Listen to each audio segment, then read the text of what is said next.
Hi అండి, నేను మీ లక్ష్మిని. ఈరోజు మన వీడియోలో రెస్టారెంట్ టేస్ట్తో ఈ జీరా రైస్ తయారు విధానం చూద్దాం. ఈ జీరా రైస్ చాలా ఈజీగా కమ్మగా తయారు చేసుకోవచ్చు.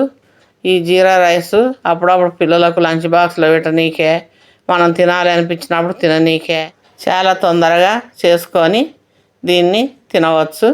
ఈ జీరా రైస్ కొరకు బాస్మతి బియ్యం 1 గ్లాసున్నర తీసుకున్నా. మీరు ఎన్ని కావాలంటే అన్ని తీసుకోండి. ఇవి గిన్నెలో పోసి వాటర్ పోసి 2 సార్లు కడగండి. ఇవి 2 సార్లు కడిగి మళ్ళీ వాటర్ పోసి 10 నిమిషాలు నాననివ్వండి. పొయ్యి మీద ప్యాన్ పెట్టి 2 స్పూన్ల నెయ్యి వేయండి. 3 లవంగాలు, 2 దాల్చిన చెక్క ముక్కలు చిన్నవి వేయండి. వేసి బిర్యానీ ఆకులు 3 వేయండి. వేసి ఇది లైట్గా వేయించండి.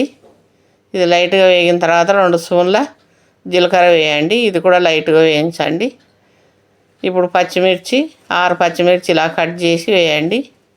వేసి ఇది కూడా మాడకుండా మగ్గితే చాలు, వేగాల్సిన అవసరం లేదు. ఇలా వేయించండి. వేయించి మనం కడిగి పెట్టుకున్న రైస్ వేయండి. ఇవి వేసి 1 నిమిషం ఇలాగా వేయించండి. బాగుంటుంది రైస్, టేస్ట్ బాగుంటుంది.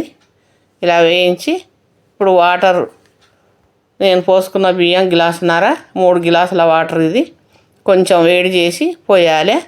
చల్ల వాటర్ పోస్తే మనకు బియ్యం ఇరిగిపోతాయి. ఇలా పోసి సరిపడా సాల్ట్ వేయండి. వేసి ఇది కలిపి మూత పెట్టేసి ఇది ఉడికే వరకు ఉడికియండి. ఇది ఉడుకుతూ ఉంటే మూత తీసి మళ్ళీ ఒకసారి కలపండి.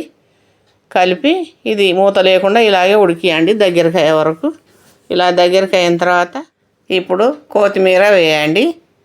కొత్తిమీర వేసి ఇది బాగా కలపండి. కలిపి ఇది మూత పెట్టేసి దీన్ని 10 నిమిషాలు మగ్గనియండి. 10 నిమిషాల తర్వాత మూత తీసి చూద్దాం. చూడండి, అన్నం చాలా పొడి పొడిగా ఎంత బాగా అయింది. చాలా బాగుంది, చాలా పొడి పొడిగా అయింది. ఇంతేనండి, ఇది చాలా తొందరగా చేసుకోవచ్చు. ఈ రైస్ టేస్ట్ కూడా చాలా బాగుంటుంది.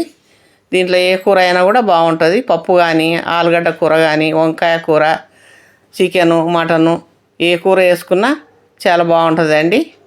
ఈ వీడియో మీకు నచ్చితే లైక్ చేయండి, షేర్ చేయండి. మా ఛానల్ను మీరు సబ్స్క్రైబ్ చేయకపోతే సబ్స్క్రైబ్ చేసుకోండి.